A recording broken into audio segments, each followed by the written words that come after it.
Buenas noches, estimados inversionistas. Vamos a empezar esta reunión de inversiones hoy después de los datos del IPC. Mucha volatilidad realmente, como ya lo veíamos venir, y nos ha dejado figuras técnicas muy interesantes, ¿no? Bueno, antes de continuar, preguntas, dudas, inquietudes, más bien se puede escuchar bien mi audio, ¿no? José, buenas noches, se escucha fuerte y claro. Sí. Vale. Perfecto, muchas gracias a todos por su asistencia y bueno, como les había mencionado, vamos a hablar sobre los datos que se han habido hoy en Estados Unidos. Un dato sorpresivo, no se esperaba realmente que el mercado llegue a tener un movimiento como el de hoy. Fue sorpresa, ahorita las abro el calendario económico y procedo a compartir pantalla. A ver, ayer el mercado, como les estaba explicando, estaba completamente lento, ¿no? Pero eso era el día de ayer. El día de hoy ya se iba a encontrar un punto de partida un poco, digamos que más interesante respecto a los datos del mercado, que era lo que nosotros estamos anticipando. Según los modelos econométricos, teníamos una previsión del IPC que sea, aquí está, menor a lo esperado. Estábamos esperando que sea un 3.5, resultó un 3.7 y eso es un dato que podría interpretarse como un dato de aumento para los tipos de interés. Sin embargo, no olvidemos que, pues, lo que les decía, ¿no? El último dato es el de la inflación. Y si la inflación bajaba, era casi un hecho de que los tipos de interés iban a llegar a un punto pivote, porque el mercado como tal no ocasionó una gran valoración en el dólar americano.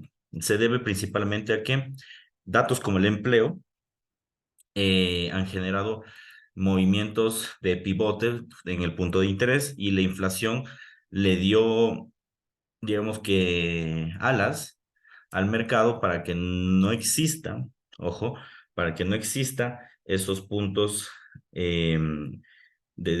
que no exista la asertividad de que exista movimientos de tipo de interés. Es decir, este dato del IPC es un dato mixto para toda la lógica del pivote.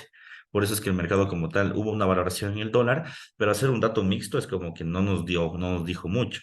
Lo ideal hubiera sido que salga menor a lo esperado porque ahí hubiera sido un hecho de que se hubiera bajado, de que se hubiera más bien generado el pivote en el tipo de interés, pero como salió mayor a lo esperado, el mercado como tal lo ha tomado, ¿sí? De una forma mixta, es decir, ha caído y luego ha subido.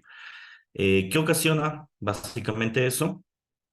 Que el mercado como tal, al tener datos mixtos, estemos en una etapa de enrancamiento y yo diría que esa etapa de enrancamiento por fin se va a dar o más bien va a dar resultado cuando por fin salgan los tipos de interés.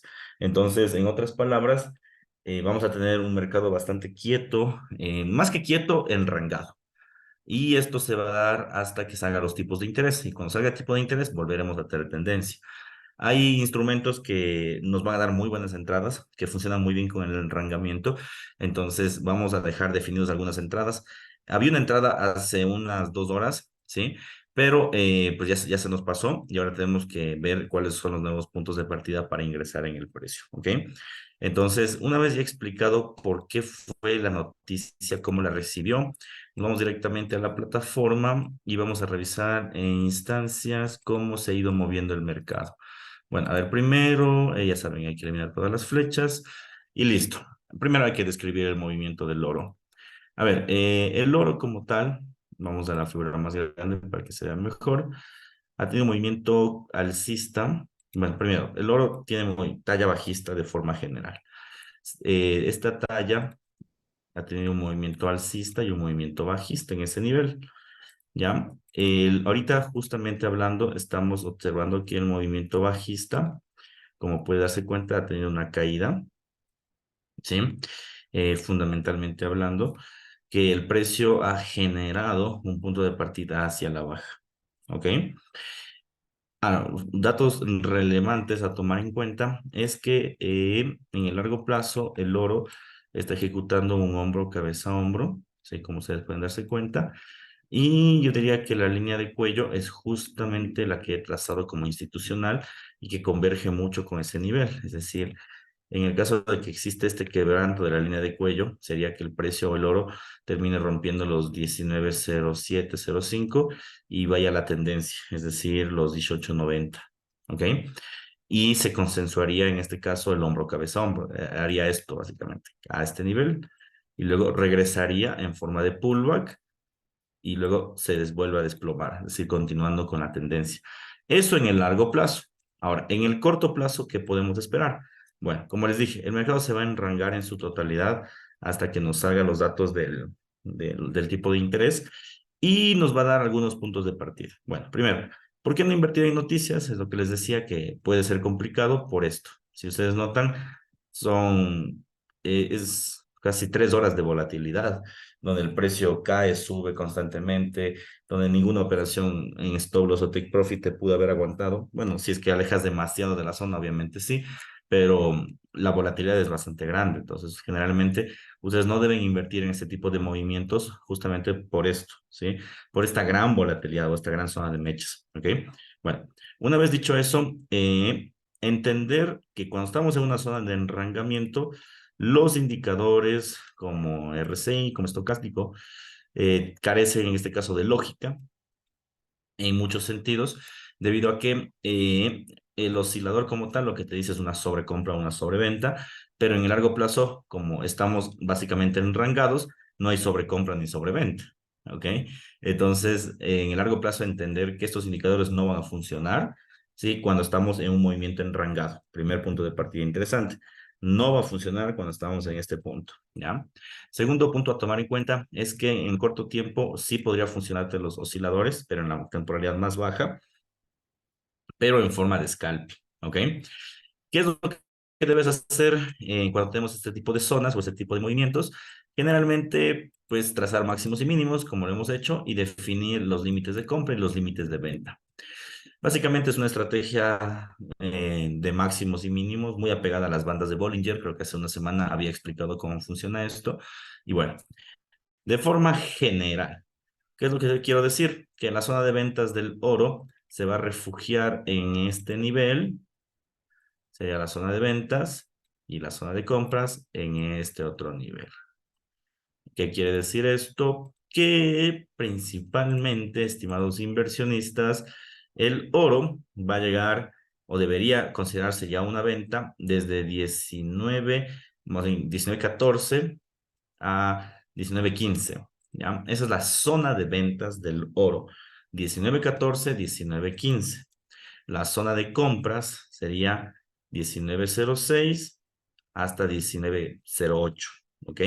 Entonces, todo nivel que esté por estas zonas se debería catalogar una zona de compras, una zona de ventas. Entonces voy a dejar aquí marcado, ¿no? Zona de compras en el oro. Y bueno, este mismo análisis que estamos haciendo, porque los mercados están correlacionados, se va a interpretar en casi todos los instrumentos. Ya vamos a ver más adelante y ya van a ver que todos están haciendo la misma figura. Pero bueno, estamos entre 19.14, 19.15, la zona de compras, perdón, esta zona de ventas. Y la zona de compras es el 19.05, 19.08, ¿ok? Esto quiere decir que ahorita estamos en 19.5, no hay entrada, ¿ya? Básicamente porque estamos en el rango de la mitad, en el rango medio. Ya, la estrategia no funciona si es que están ustedes en la mitad. Si están en la mitad, lo mejor es no ingresar, porque el mercado como tal puede hacer cualquier cosa. Podría subir a la zona o podría caer inmediatamente, no se sabe. Y esto no es una apuesta, sino más bien una inversión. ¿Ok? Entonces, repito de momento este tipo de entradas. Primer punto a tomar en cuenta, los indicadores en el plazo medio no te van a dar, en especial RSI estocástico, no te van a dar un punto de partida de ingreso en esta temporalidad. Segundo, trazar máximos y mínimos de pequeñas temporalidades, definir zonas de venta y zonas de compra, como lo hemos hecho, y tradear. Bien. Y por último parámetro, no invertir en la zona de la mitad, porque la zona de la mitad va a ser una zona muy caótica que no se sabe con exactitud a dónde puede dirigir el mercado. Bien, entonces, una vez definido esto, ¿qué podemos decir? Bueno, primero hay que entender que lo que estamos viviendo es una zona de enrangamiento y esa zona de enrangamiento en el largo plazo podría generar la activación del hombro cabeza hombro y si es que se activa, terminaría llegando a los 18.90. Es decir, el precio llegaría acá, así, ¿ok? ¿Qué implica esto? Que la zona más probable o la zona, digamos, que la que deberías tradear con mucho volumen debería ser esta zona de acá, la zona de ventas. porque es una zona, digamos que de un imán para que se tome liquidez y esta termine cayendo. Una zona un poco más compleja va a ser la zona de compras, es decir, esta zona. No es que no se pueda invertir, se puede, pero como estás yendo contra la tendencia, es mucho más complejo ese nivel. En cambio, si tú vas a la zona de ventas, estás yendo a favor de la tendencia. Entonces, por eso es que va a ser mucho más sencillo vender antes que comprar. Ya, eso desde un punto de vista técnico en el largo plazo.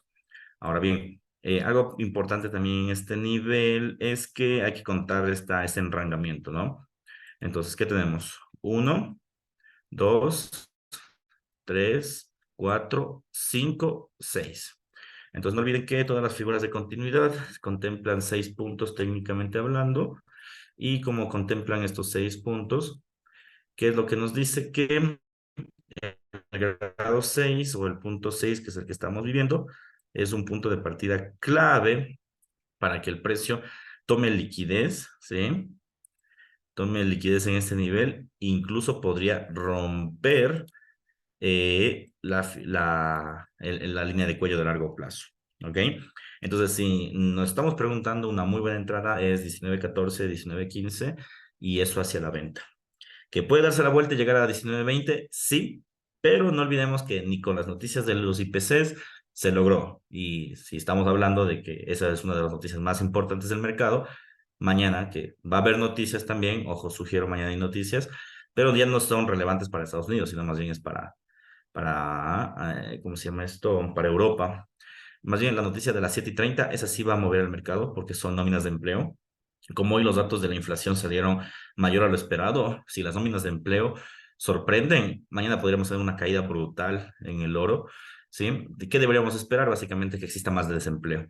Si existe más desempleo, es como que el mercado aún podría pensar que se va a hacer el punto pivote. Sin embargo, si es que los subsidios te dicen que hay más empleo, entonces ahí viene el problema, porque ahí yo diría que se podría estar fortaleciendo estas figuras, este movimiento. Sin embargo, la zona, si es que rompe la zona de 19.15, esa zona sí va a ser importante. Y así es que termina de romperla, ojo, ¿no? Si termina de romperla, ahí sí que tenemos que tener mucho cuidado, porque podría llegar hasta la tendencia, aunque dudo mucho, habría que ver qué sucede. De todas formas, tratar de ingresar entre 19.14 y 19.15 para que tengamos un mejor grado de ventas, ¿sí? Y hay que tratar de tomar toda la tendencia. Estamos a punto de llegar al punto 6 y eso llegará a tomar al final una tendencia entera. Tatiana dice, disculpa, ¿a qué se refiere con punto pivote? A ver, un punto pivote es un punto de partida donde hay un cambio, ¿ya? En el mercado, cuando nosotros decimos punto pivote, nos referimos a esto. Por ejemplo, mira, cayó el precio, ¿ya? Entonces, este fue el punto máximo y este fue el punto mínimo, ¿bien?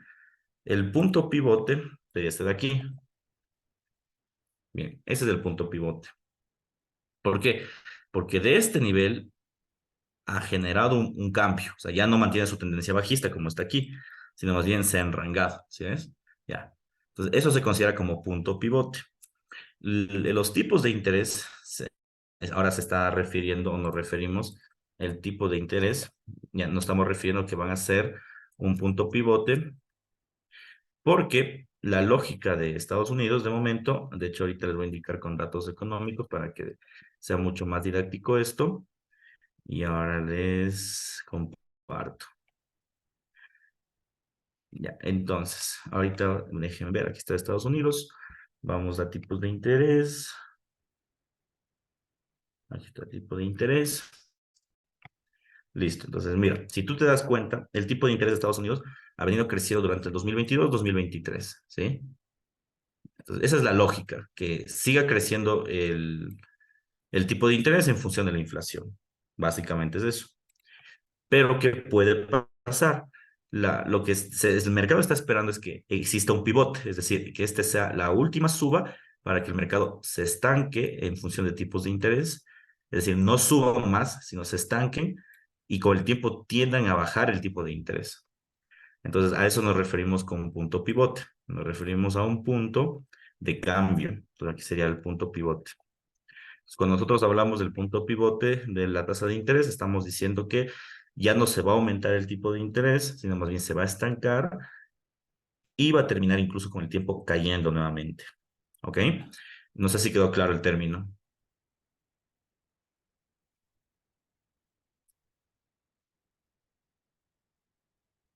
Si Alfonso me escucha, o sea, todos pueden escucharme. No creo que me haya mandado la explicación de la vida y nadie me escuchó. Copiado. Buenísimo. Sí, Eh, gracias, profe. vale, vale. Ya, perfecto.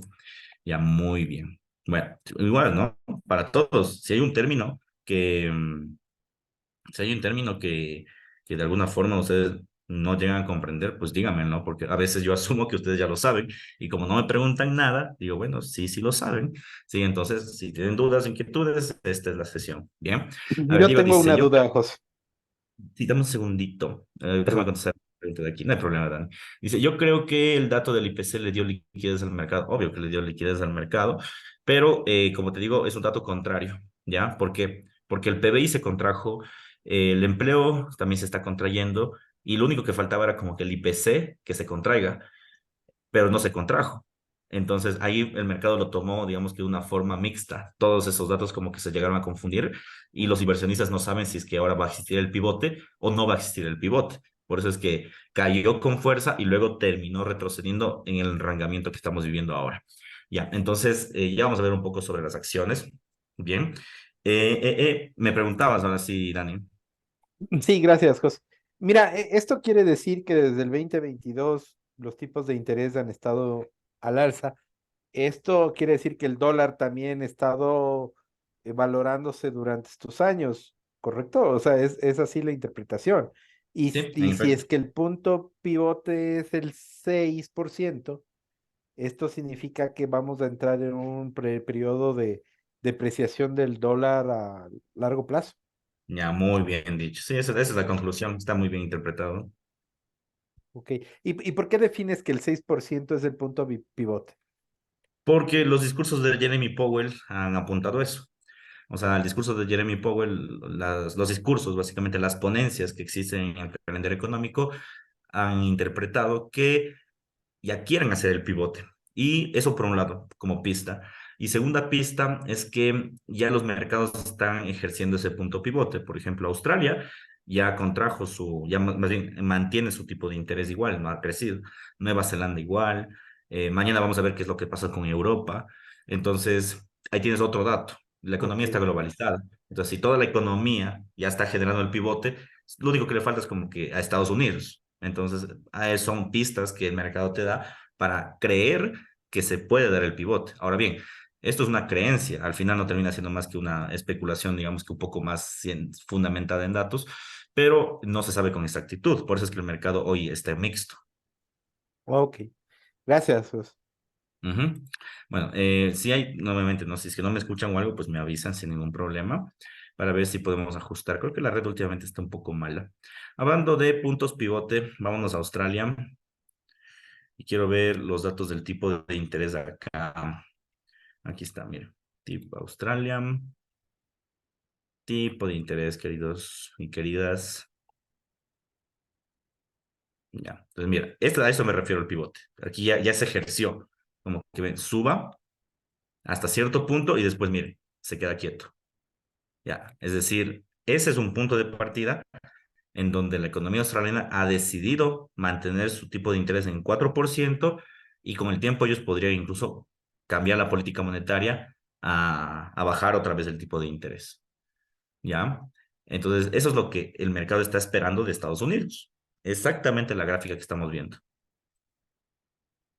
Diego me dice, ¿puede ser que la caída del valor del dólar se dé en el halving del Bitcoin? Puede ser, puede ser. También puede ser probable. Yo creo que esta de la caída del valor del dólar, más que la coincidencia del halving del Bitcoin, que puede ser, se va a referir más que todo al tipo de interés, porque ahora todo el mundo está hablando del tipo de interés por este evento económico que les estoy mencionando, que ya se está dando en algunos países. Entonces, más va ligado al tipo de interés la depreciación del dólar. Ya no está tan ligada a la cripto, pero que puede haber una suerte de coincidencia, sí. Ya, pues no nos cerremos a la posibilidad. Puede haber una suerte de coincidencia, pero más que todo esto se debe al tipo de interés. Es decir, que el mercado está esperando que la economía americana haga esto, lo que le estoy señalando en el gráfico, nada más. ¿Ok? Bien. Vamos nuevamente a la gráfica y bueno, y con eso hemos interpretado, como les había mencionado, la suba. Ahora bien, no se asusten, no van a decir, no, si pudimos haber vendido en este punto y cerrar acá. Sí, e insisto, pero un mejor punto de partida es tomar los techos, ¿ok? Esa es una mejor entrada, va a ser una entrada más limpia, vas a dejar la operación abierta mucho tiempo, vas a generar más ganancia. Ahorita en el corto tiempo pudo haber caído $1, pero después subirá, entonces lo mejor es más bien esperar a que lleguemos al punto máximo. Además de que, si ustedes observan, la apertura asiática hubo un fuerte rechazo a la venta y esto lógicamente hizo que el mercado suba con mucha fortaleza antes de clase y seguramente esto seguirá moviéndose hasta la sesión europea y en el pre-market seguramente estaremos acá. Entonces, mucha atención porque podríamos hacer una inversión en el pre-market, como les había dicho, o podríamos invertir en el mercado asiático del día de mañana. Al final el mercado asiático es un poquito más lento y digamos que de una forma rentable. Entonces, hay que aguardarlo, ¿ok? Aguarden esos niveles que van a ser niveles clave para invertir. Vámonos al Bitcoin. Bitcoin, enrancado de lo que habíamos observado el día de ayer, ¿no? No solo el día de ayer, sino el día lunes también habíamos visto un poco sobre eso, perdón, el día martes y ayer, no, sí, ayer en la mañana y en la noche habíamos hablado sobre el Bitcoin y tuvimos un movimiento alcista, pero yo ya les había mencionado que el Bitcoin se encuentra en una etapa muy enrangada de precio, donde, como puedes ver, está en una zona donde debería generar un punto a la alza. Sin embargo, no ha hecho gran cosa. El Bitcoin se ha resistido a la suba y también se ha resistido a la caída. Y ahorita el precio está completamente enrangado, ¿ya? Mi recomendación sería, más que todo aquí, no invertir, ¿sí? Como les había dicho el día de ayer y voy a seguir insistiendo en esto, tú puedes invertir eso en el largo plazo. O sea, si tienes un volumen bajito, puedes hacerlo. Ya, no va a haber problema. Puedes generar rentabilidad. Y yo digamos que el problema verdadero detrás de esto es que es muy volátil este precio. Entonces, sería mejor que salga de esta zona y tomar una tendencia entera antes que quedarnos atrapados en la zona donde puede subir y caer constantemente. Entonces, Bitcoin no ha hecho absolutamente nada y eso es normal. O sea, siempre se termina acumulando hasta que sale un evento fundamental que hace que el precio se valore. Pero de forma general, y lo que yo puedo anticipar es que creo que Bitcoin sí o sí este año va a terminar llegando a los 36.000, 40.000, sí o sí. La economía se da para eso. Miren, regresando al tema anterior de los pivotes, ¿qué estamos diciendo? Que el dólar va a perder valor. Si pierde valor la economía, digamos que formal, en la que estamos todo el mundo sumergido, gana terreno la economía, digamos que alternativa. Y las cripto, de alguna forma, es una alternativa al régimen económico, social, cultural que vivimos. Entonces, existe mucha posibilidad que la baja de tipos de interés o el pivote en Estados Unidos dé una gran valoración al Bitcoin. Además de que hay otros eventos fundamentales propios de las criptos, como el halving que señalaba Diego, y también otro tipo de eventos como al final las demandas a Bitcoin, el tema de Binance, todo eso al final tendrá sus propios datos y generará un movimiento al alza. Sin embargo, yo creo que el evento fundamental de este año va a ser el pivote y eso va a hacer que Bitcoin termine creciendo.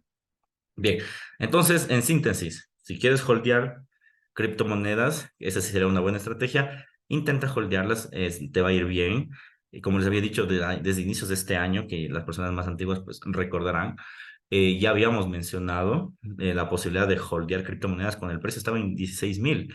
Miren, ahorita está en 25, casi que se ha valorado casi un 100% de lo que habíamos mencionado. Entonces, este es un buen precio de entrada para holdear.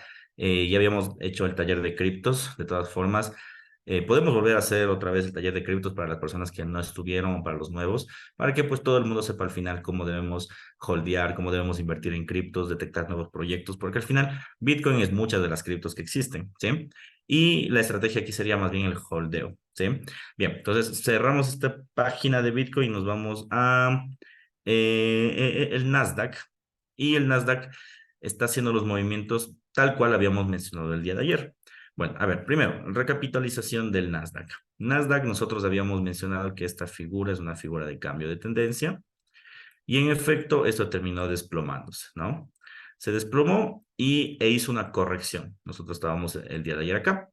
Esa corrección se llama pullback, ¿sí? ¿Qué es un pullback? Un pullback es un engaño de mercado, es decir, el precio te engaña o quiere decir que quieres regresar otra vez al alza pero hace lo contrario, termina cayendo. Bien, entonces esta es la confirmación del pullback. Sin embargo, como hoy hubo noticias mixtas, ¿qué hace? Que el mercado, en vez de consensuar su caída, que sería lo idóneo, se da la vuelta. Entonces se regresa al techo o intenta regresar al techo. Y ojo, ¿no? Cuando estamos hablando del Nasdaq, vamos a hablar básicamente del S&P 500 y del Dow Jones por la correlación positiva que tiene. Es decir, si ahora decimos que el Nasdaq va a subir o va a caer, ¿qué significa? Que el Dow Jones y el S&P van a subir o van a caer. ¿Ok? Bien, entonces, ¿qué puede llegar a pasar? Mañana, dependiendo de los datos de subsidio del desempleo, creo que el Nasdaq podría o regresar otra vez a la zona de los techos o confirmar el pullback y desplomarse. Hablando técnicamente, debería tener un desplome. Yo creo que el empleo va a seguir en una reducción, ¿sí? Va a haber una reducción en los datos del empleo. Y vuelvo, insisto, yo creo que aquí la solución para que salgamos de este enraizamiento del mercado es que el precio, ¿sí? Básicamente, es que el precio como tal vea reflejado el tipo de interés. Entonces, hasta que no tengamos a Jeremy Powell diciendo el tipo de interés va a ser tanto, no se va a mover como queremos. Sin embargo, mañana a las 6 de la mañana, me parece, tenemos la decisión de los tipos de interés en Europa y el mercado va a estar muy atento a eso, porque si Europa, que es una zona enorme, aliado histórico de Estados Unidos, baja o genera el punto pivote, yo creería que el único que le faltaría ahí es Estados Unidos. Listo. Sin embargo, hay que analizar a ver qué termina de suceder. Bien, en síntesis, yo no creo que haya entrada ahorita en el Nasdaq, en las acciones no hay entrada, y en el caso de existir entrada, yo le diría más a la venta. ¿Por qué? Porque estamos justo en la figura de pullback, que es una figura muy difícil de quebrantar debido a que es un engaño de mercado, y además de que el precio como tal llegaría a esta zona de máximos, teniendo una valoración aproximadamente de 0,5%, es decir, existiría una valoración en las acciones normal para un fuerte desplome. Si es que termina de romper ese nivel, algo que dudo, pero digamos que sucede, como máximo debería llegar acá. Bien, es decir, al punto de aquí. Y de ese punto debería desplomarse. ¿Ya? Debería ejercer un punto de desplome. Sin embargo, hay que tomar en cuenta algo, que también en la figura de largo plazo lo que tenemos es un hombro, cabeza, hombro, invertido. ¿Qué implica esto? Hombro, cabeza, hombro, suba y luego caída. No me refiero a caída hasta este punto, ¿no? Se me fue el mouse. ¿Qué implica esto? Que aquí el mercado haga esta línea de cuello, suba hasta la tendencia y luego se regresa otra vez a la ruptura. Ya, sin embargo, puede cambiar esto. Esta estructura puede cambiar y va a deberse fundamentalmente a los tipos de interés. ¿Ok? Y bueno, no solo a los tipos de interés, sino también al histórico de las empresas. Las empresas cada 3 meses siempre sacan resultados. Entonces, también va a depender mucho de las empresas, a ver cómo les está yendo. De forma general, a pesar del colapso del sector bancario en Estados Unidos, no ha sido un mal año, ¿sí? Ha sido un año creciente de muchas tendencias, de muchos parámetros a la alza o a la baja, ¿ok? Entonces, vamos a ver qué termina de pasar. Sin embargo, aún está latente este fantasma de una gran recesión, ¿ok? Entonces, carteras en largo plazo, yo de momento no las tendría, más bien hay que estar un poco más cautos a que podamos llegar a tener otro tipo de inversiones, ¿vale? Entonces, así estamos con el Nasdaq. Nos vamos al euro dólar. Y el euro dólar es el vivo reflejo del oro realmente. Está enrangado en las zonas. Para las personas que no estuvieron el día de ayer, habíamos detectado que teníamos una tendencia bajista en euro dólar y esa tendencia se vio trabado en estos pisos.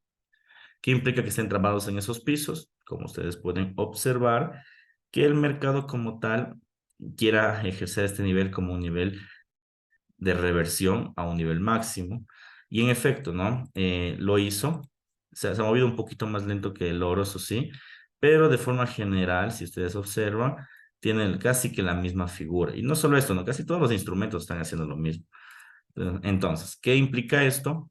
Que el euro como tal esté en esta zona de máximos y mínimos.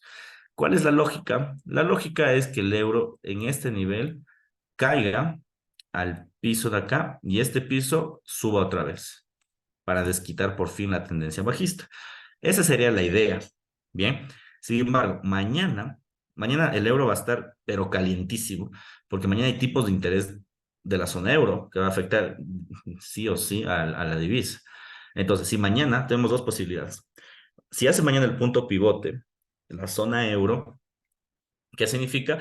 Que el euro se va a depreciar. Como se va a depreciar el euro, esto caerá. Y aquí viene la pregunta del millón. Tal vez caiga, ¿sí? Al piso, ¿ya? Si cae al piso, digamos que estando en el máximo, que yo creo que es la idea, caería casi un 1%, 0,73% con exactitud. E incluso, dependiendo de la fortaleza del mercado, podría incluso romper este piso institucional. Muy parecido a lo que sucedió el día de hoy, ¿no? Como que una gran mecha la quebrantó y luego regresó a la ruptura. Puede ser. Habría que ver qué termina de suceder. Pero eso sería la expectativa en el caso de que Europa haga el punto pivote. Si Europa no hace el punto pivote, es decir, aumenta en el tipo de interés, primero lo que yo creo que va a pasar es mechazo a la zona de la base.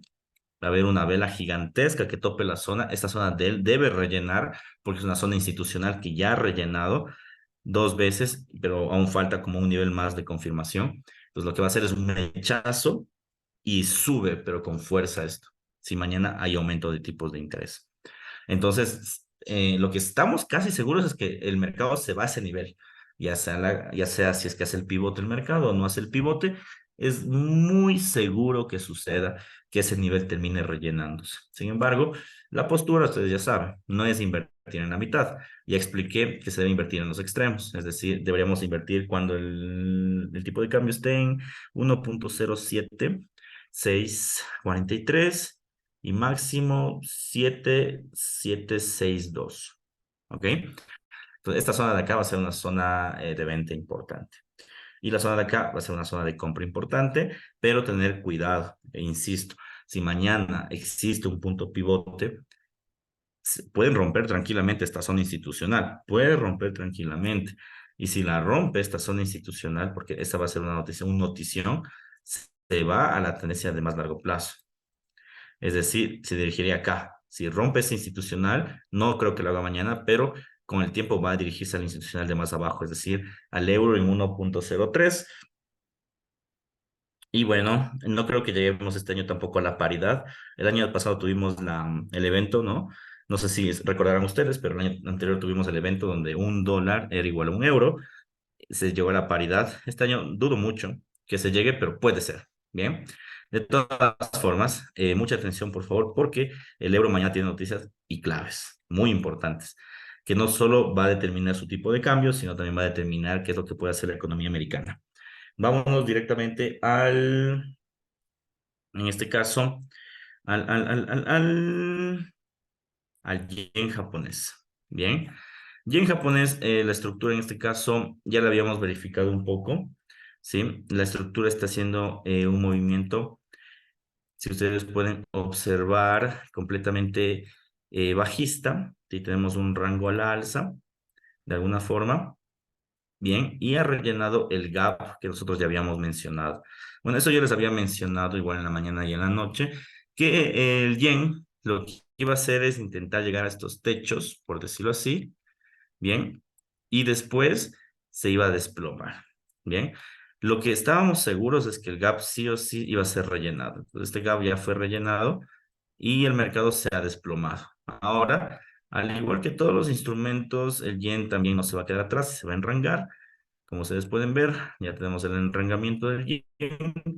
Solo que en el tema del yen, como la paridad es contraria, aquí lo que tú debes aguardar no es que el mercado caiga. La mayoría de veces estamos esperando que el mercado se desplome. En el oro que se desplome, en el euro que se desplome, en el yen no. En el yen lo que estamos esperando es que el mercado suba, ¿ya? ¿Hasta dónde podría subir? Yo creería que máximo al techo de aquí, en el largo plazo. Y si es que rompe esta figura de largo plazo, pues ustedes sabrán bien que puede dirigirse a donde estamos, déjenme ver, aquí se le ve. Habíamos dicho que tenemos un punto institucional clave, ¿no? Que si es que rompe este institucional, déjenme ver, no lo localizo. Ya, a ver, si rompía este institucional, debería dirigirse al siguiente, que era el punto superior de acá. Entonces el yen está muy como que muy convencido de llegar a ese nivel. Entonces hay que aguardarlo, ¿sí? Hay que aguardarlo porque hay probabilidades de que esto rompa esta línea de acá, rompa el techo y se vaya al siguiente institucional. Ahora bien, consejos del yen, como ya había anticipado, tener cuidado con estos indicadores que no funcionan en este instrumento y básicamente aquí se fundamenta, digamos, casi el 100% en análisis chartista. Bien, y por último, el volumen como tal, ¿sí? Si ustedes se fijan, el volumen como tal, el volumen como tal, también nos podría ayudar como un punto de partida clave para saber a dónde podría dirigirse el mercado, ¿sí? ¿Qué nos está diciendo? Que las ventas, por ejemplo, en estos niveles, se han desplomado. Y como las ventas en estos niveles se han desplomado, ¿qué implica? Que el mercado pueda llegar a tener una suba, ¿ok? Entonces, en síntesis, hay que tener especial cuidado con el yen. Yo generalmente en este tipo de noticias no suelo invertir en yenes, ¿sí? No suelo invertir en yenes porque pues puede haber problemas. Lo que yo suelo recomendar más bien es utilizarlo como un mecanismo para observar hacia dónde va el mercado. Bien. ¿Dudas o inquietudes?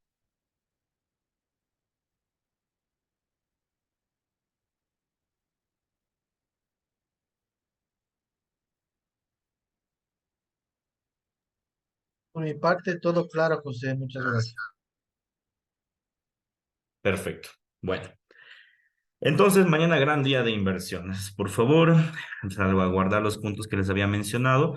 Quisiera invertirlos en este preciso momento, pero aún no llegamos a los puntos máximos y seguramente toda la noche se va a ejecutar esos niveles, ¿ok? Entonces, por favor, mucha atención en ese sentido. Y bueno, les agradezco a todos ustedes por su tiempo. Que tengan una muy bonita noche y ya saben, dudas, inquietudes, grupo de WhatsApp o número personal. Un fuerte abrazo. Chau.